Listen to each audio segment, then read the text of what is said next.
Welcome to Ollie's Repairs. Today we will be timing a VW Cabriolet. This is a 93 with the static timing method. I found this works from 84 up until 93, so that covers the Cabriolets as well as the Mark II Golfs. Let's get started. For this repair you'll need a 13mm wrench, a 19mm 12-point socket and ratchet, a pick or small screwdriver, some pliers, an O-ring for the distributor, and someone to assist you, which you'll see during the video why someone helping makes it much easier. First step is to remove this upper timing belt cover here with these two latches. On the older vehicles, I found that they're usually held on to metal cover held on by some screws.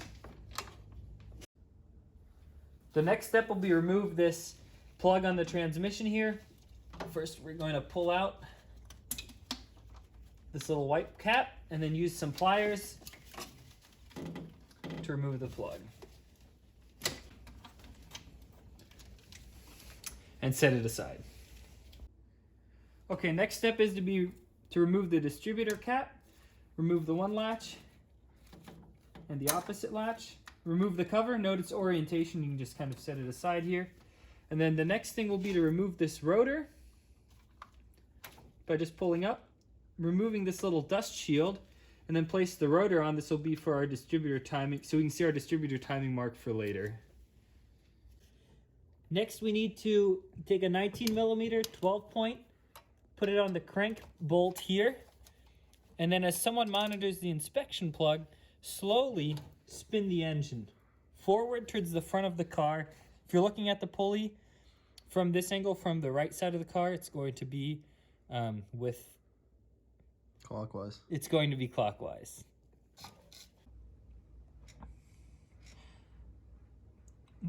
Bisschen weiter.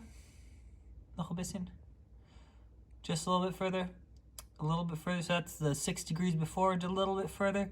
And just stop. That is our top dead center mark. Now we're going to check our cam timing. When the flywheel is at top dead center, we need to make sure that the cam is at top dead center.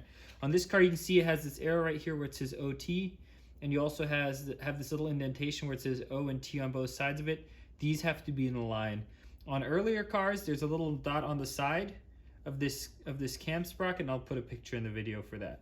If this doesn't align for some reason, then you have to readjust the timing belt. That'll be covered in a different video. And on the distributor, the timing mark, you can see it right here. It's this little indentation. It needs to be lined up with the rotor here.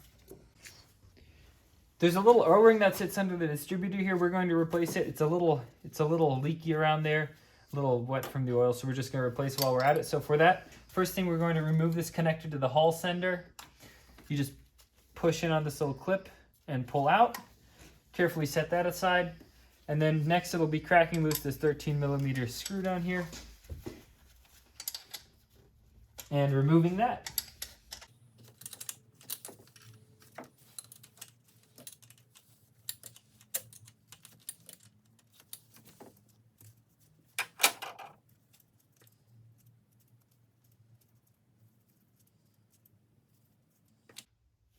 Remove the screw and this little bracket that holds the distributor down. And this next portion is a little critical. Note the orientation of the distributor as we had it set earlier, top dead center. And then carefully on this distributor body, wiggle it and pull it straight out. On this distributor here, you can see this little notch right here. This is actually where the oil pump drive goes in, and you can see that portion of the oil pump in the last oil pump video replacement that I made. And next we're going to replace this gasket right here. Just give this a quick wipe down once the gasket's removed. Clean everything off. This does go back inside the engine. And we'll take our new gasket here, our new O-ring here, slide it over the drive gear, and slide it into this groove. One more wipe down, make sure everything's clean. And then aligning this distributor with about how we took it out again, so this oil pump drive sits down the oil pump. Okay, and then we're going to slide it straight back on in.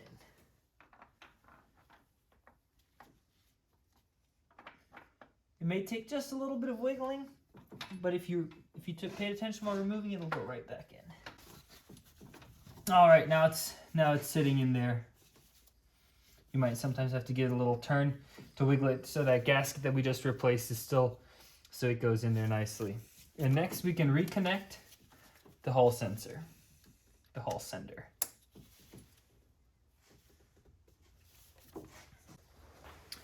Loosely reinstalled this distributor clamp. Okay, to time this with the static method, we're going to turn the car on to run. And when the car's on run, we're going to slowly advance the flywheel forward. And then when we hear the fuel pump prime, that's actually when the Hall sender received its signal, and that's where the ignition would start.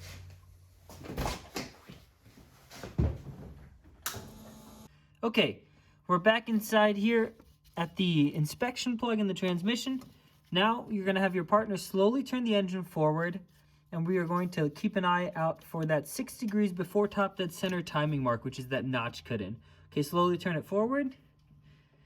Keep going.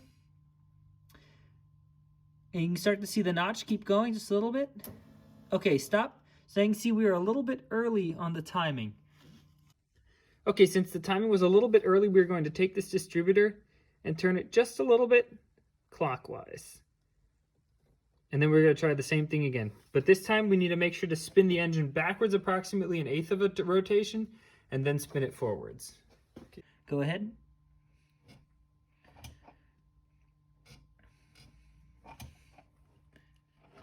Keep going.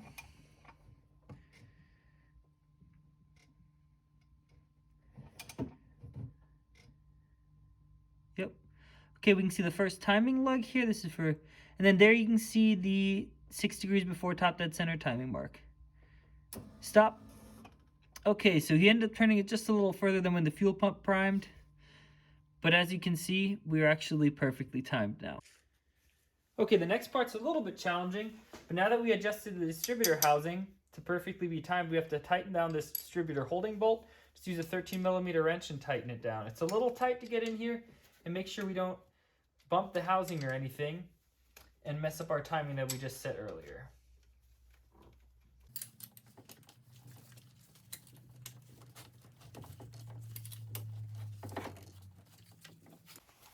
Okay, next torque the distributor hold down clamp bolt to 25 Newton meters to 18 foot-pounds. I found the only way I can get here is with a crow's foot, but realistically, if you just hand tight with a wrench, get it nice and snug, it'll be just fine. Okay, same procedure as earlier. Now we turn the engine back approximately by 1/8 of a turn, and now slowly advance it forward again.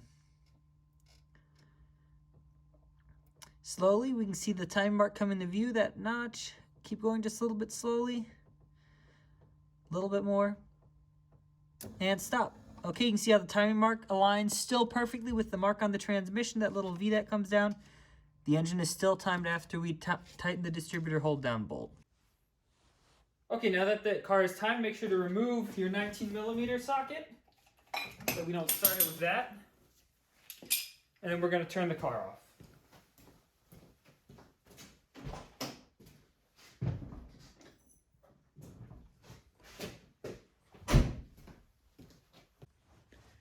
Now that we checked the timing and it's all right, remove the rotor again. Replace the dust cover. Make sure this little notch aligns with this notch on the distributor. Replace the rotor. Replace the cap with the same orientation that you noted when you took it off. And that should be this number 1 wire should now be basically right where that rotor is. So here, closest to the block. Snap in your 2 covers. Or your 2 clamps for the cover, I should say.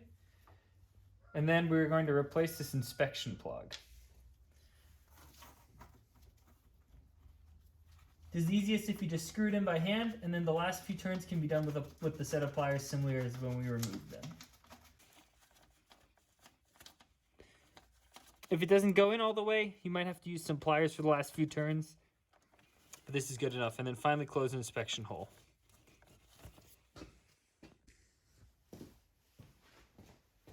Last step will be to put the timing belt cover back on these.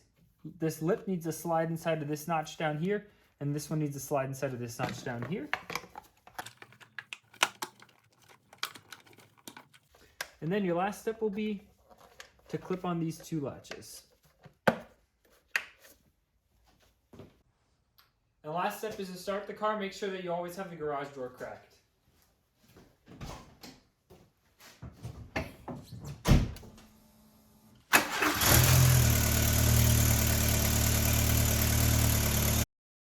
Thanks for watching. Hopefully your car is running better than it was before now that it's properly timed.